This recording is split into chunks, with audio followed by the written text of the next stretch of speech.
everyone, it's Janet and welcome to my craft room. Today I'm joining the Facebook group Cardhoppin, a year of fun themes and techniques. This month's theme is masculine and the technique is ombre.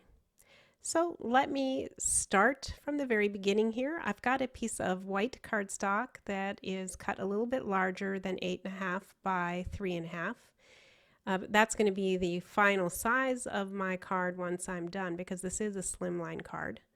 I'm going to start creating my ombre effect on this by using 3 Oxide inks.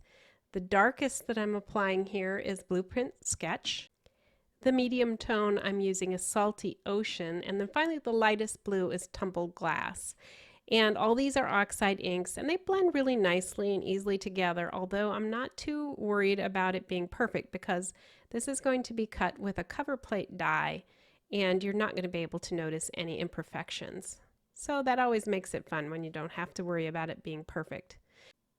Next, I'm going to bring in some Dylusion spray called White Linen. I'm going to shake it, and the way that you know that everything is absorbed into the liquid is just checking the bottom to make sure most of that mica powder is not stuck at the bottom of your bottle anymore.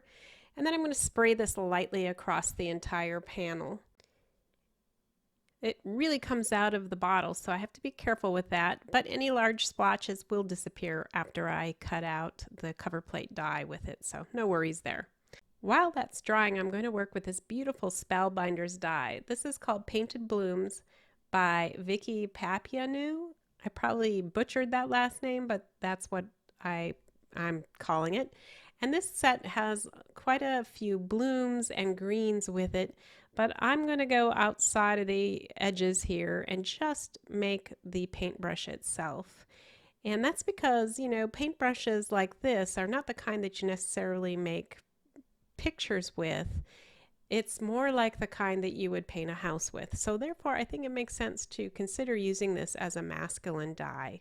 And it's just so unique and fun. I really fell in love with it when I saw it. Had to have it. So I'm going to cut this metallic piece on the paintbrush with some silver metallic cardstock and some crafts cardstock for the wood piece of the handle. And then that white is the little tip, just an accent piece at the bottom of the handle. The handle die does include some wood grain inset in it. So just to make that show up a little bit more, I'm first going to take some tea dye distress ink and I'm just going to put some edging on the handle. And that's to add a little more dimension, first of all, so that it looks a little bit more three-dimensional on the card. And then I'm also going to put a light coating of it across the area that is imprinted with the wood grain. And that just is going to help bring the wood grain out a little bit more and make it more noticeable. So now I'm going to apply the pieces here. We've got this metal piece, which is so detailed and looks like the real thing. I mean, it's just awesomely done. And I'm going to put that directly onto that wood piece. Make sure it's all centered nice and covers the edges. And then I'm just going to apply that white little piece there. Now that is not required for this paintbrush, but I just think it adds a little something extra to it. So I love that they included that and it really makes it look authentic. So now I'm going to start working on the bristles of the brush. For whatever reason, they've included a really narrow piece of bristle. In fact, you need 3 of these to make it across the entire width of the paintbrush. And I wish it was just one large piece, but they chose to do it like this with a smaller section. So what I decided to do was 2 layers twice on top of each other for each section. So you see I cut one section out there and then I'm going to do a second one. And I would suggest also that you put anything like this vertical on your cutting plates, just like I am here, because it will cut a little easier. So once you have, I had the 2 pieces of bristle, then I'm putting them together and I'm going to glue them at the bottom. Now, the more that you would add here, the more thick the bristles would look, but I was thinking that 2 was enough, and frankly, I didn't want to make a lot more of these. It's a little tedious for me. For you, you may enjoy it and really appreciate doing another layer or 2 of the bristles. but for me 2 were enough. So I ended up making 3 sets, each with 2 bristles glued together. And now I'm going to start coloring these in rainbow order. So since there are 6 and I'm going to use 6 colors starting with red, I'm going to take a rainbow color in order and color half of each color on each section. So I'm going to speed this up because it's a little bit boring, but you'll see here I added first the red and then orange. The next rainbow color is going to be yellow, so I'll bring in the second middle piece for that, and I'm coloring again the top and the bottom pieces. The next color will be green. Then I'm going to work on the third piece, which is going to be blue and purple. So I would say it would be easier to color these if you maybe did them before you glued them together, but I made it work. And you kind of live and learn, right? It wasn't a fatal mistake, but it would have been a little easier.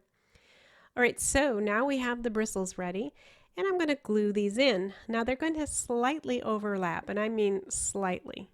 So just keep that in mind. And I realized at first that I was going to put that in on the wrong side for rainbow order, but then I realized that and fixed my error. So we'll start on the left and move to the right with the red section, the red and orange section, and then we're going to move to the middle and to the right. So while I'm doing that, I thought I'd maybe tell you a little bit more about the Cardhoppin group. This is a monthly hop run by Jennifer Holder Schoolcraft, and she runs the Facebook group. And every month she comes up with a great technique and also a theme. And you can participate in the hop by just going to each of the people. All the details are in my video description, as well as the products that I use to make this card. So I invite you to follow along and enjoy the hop. You're going to see masculine cards using either the Ombre technique or a monochromatic technique. All right, so you saw me here using the lattice cover plate. This is from Jillian Vance Designs, and how nicely that cut out and how beautiful that piece ended up being that I colored using the 3 Oxide inks. I'm just going to apply a little glue to this around the edges and then here and there in the thickest areas of the grid pattern. Don't need a lot of it, but just a little bit to stick it all down and keep it from lifting up. And then I'm going to apply this onto a panel that is a slimline size panel. It's got stitched edges, and it's another die from Jillian Vance Designs. And again, if you're interested in that or any of the products I'm using, you can find all the links in my video description. So this is the way I'm going to lay the panel out, and I'm going to put my paintbrush on like that. And this paintbrush seems to have been almost designed perfectly for slimline cards. It fits so nicely on this panel, both in length and width. And it would also work, I think, on a mini slimline card. It might be a little bit big for it, but I think you could make it work, especially if you decided to make the mini slimline maybe a little bit longer. So in any case, I'm going to attach that with some liquid glue.